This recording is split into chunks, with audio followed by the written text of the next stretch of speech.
Então, o IRB tem um risco muito grande, não pode falir. É daquelas empresas do tipo, se falir, é um dominó, cai todo mundo. O Barsi hoje ele enxerga que ele errou. Tem gente perguntando aqui, IRB tem chance de ir à falência? O que você acha de IRB, Lu? Olha, André, assim, é muito complicado eu falar sobre a companhia, né? Às vezes as pessoas me cobram, poxa, você não fala mais do IRB. Eu não falo não porque eu não quero, não é falta de transparência da minha parte. É porque por fazer parte do comitê, obviamente a gente tem acesso a algumas informações e se coloca em período de silêncio em determinados momentos, né? Quem é acionista tem acompanhado a mídia, então muitas modificações têm acontecido na administração, tem a fiscalização da SUSEP que está ocorrendo por conta da capitalização recente que ocorreu, pelo desenquadramento ali de capital, né, do capital regulatório. Então tem muita coisa acontecendo ali de reestruturação da empresa que infelizmente a gente não pode comentar, né? O que eu posso comentar? A nossa visão para a empresa não mudou. O IRB ir à falência significa um risco sistêmico de todo o segmento securitário do Brasil ir à falência. Então, o IRB tem um risco muito grande, não pode falir. É daquelas empresas do tipo, se falir, é um dominó, cai todo mundo. Então, existe uma grande intenção de todos os players que estão, né, todos os stakeholders e shareholders também envolvidos na situação, para recuperar a empresa, né? Então, acho que 2 anos, que é o tempo em que foi descoberto mais ou menos todas as fraudes, em que foi feita aquela tentativa de limpa do balanço, é pouco tempo para você avaliar se a empresa vai embicar ou não. É difícil você mover esse transatlântico. A gente precisa lembrar que o IRB é uma empresa com mais de 70 anos de história. É uma empresa que antigamente, inclusive, agia como o próprio regulador do setor de resseguros. Então, imagina, você tem uma empresa estatal que, além de ser a única operadora, era um monopólio, isso foi quebrado, não me lembro agora, acho que na década de 90, enfim. Mas, imagina, a própria operadora, o próprio monopólio, agia como se fosse um órgão regulador do ressegurador.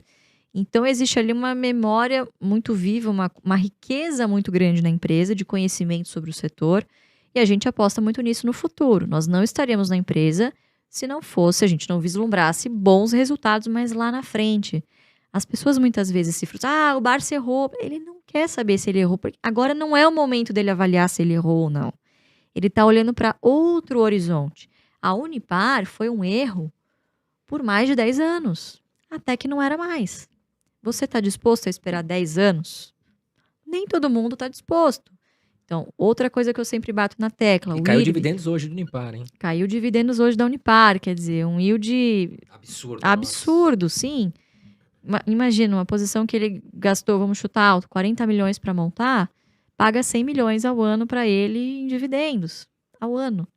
Então, assim, já se pagou faz tempo somente nos dividendos, fora a valorização.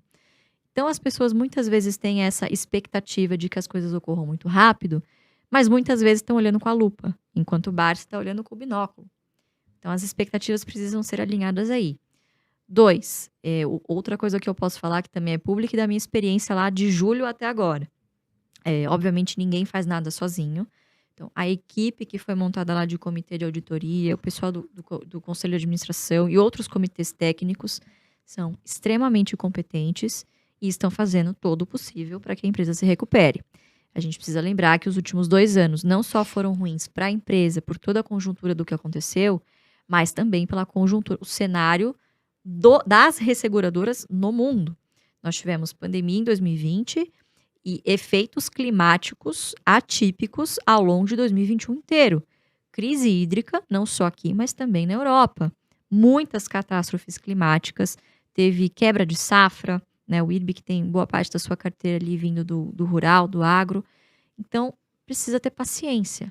Agora, Lu, você teve que bater de frente com alguém lá dentro? Não. O pessoal lá tá todo mundo extremamente alinhado, se eu posso dizer. Quem bagunçou a casa ali já saiu? Já saiu. Assim, foi feito um trabalho bem grande de limpa ali dessas pessoas, né, que eram as frutas podres, enfim, porque você fazer esse tipo de esquema, era um esquema, dificilmente uma auditoria externa também pega, porque você tem ali diversas cabeças-chaves da administração que mexem em todos os números E quando você quer complicar alguma coisa, cara, você bota numa planilha lá de sei lá quantas mil células, é impossível você pegar. Então, o que aconteceu, o episódio da esquadra, né, que foi de ativismo, enfim, por mais que a gente não opere short e muitas vezes nós somos críticos a esse tipo de postura, foi extremamente importante para que conseguíssemos detectar a tempo para que a empresa, obviamente, não fosse levada à falência e algo mais sério acontecesse. Mas, obviamente, assim, eu simpatizo com todos os acionistas. Eu sou acionista, não posso comprar, infelizmente. Se pudesse, estaria diminuindo o meu preço médio, porque eu acredito na gestão que está lá, eu acredito que os bancos dificilmente perdem dinheiro, não gostam de perder dinheiro, já perderam muito dinheiro, e lembrando que foi a segunda capitalização em 2 anos. Então, eu não acredito que a empresa vai ter uma terceira chance. Já teve uma segunda e daqui em diante vai ter que, obviamente, começar a mostrar resultado novamente, né? Então, eu acho que passando esse cenário, a gente trazendo uma normalização agora do setor de resseguros, né? A gente navegando em marés mais tranquilas vai ajudar, principalmente com o cenário de taxa de juros alto. A gente não pode esquecer que tem bastante semelhanças com o negócio de seguros, né? Em que você trabalha com um float muito alto ali dentro da companhia, que vai ficar parado, justamente servindo como garantia para as operações da empresa, para o capital dela, enfim. E esses ativos vão sendo remunerados de acordo com a renda fixa. Então, eu acho que nós temos... A nossa visão é a mesma da semana passada, hoje será a mesma da semana seguinte, e eu vou continuar repetindo as mesmas coisas. Nós estamos no papel, acho que é muito... Cada um faça o seu julgamento de valor. Muito cedo ainda para dizer que erramos ou não, tem muito trabalho ainda para ser feito. 2 anos, quando você olha... A gente está no papel há 1 ano e meio, mais ou menos, né? É um intervalo de tempo extremamente curto para você avaliar esse tipo de investimento que a gente está olhando lá na frente.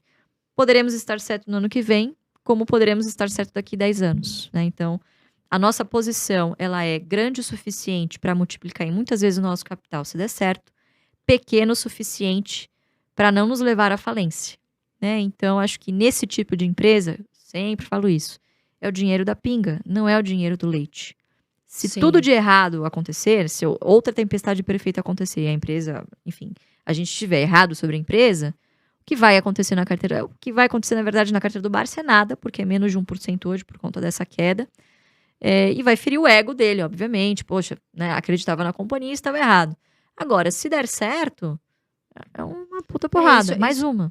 Então, é esse tipo de risco que você tem que se expor, né? Mas, infelizmente, as pessoas se atêm ganância, só ao headline da notícia, não chega até o fim.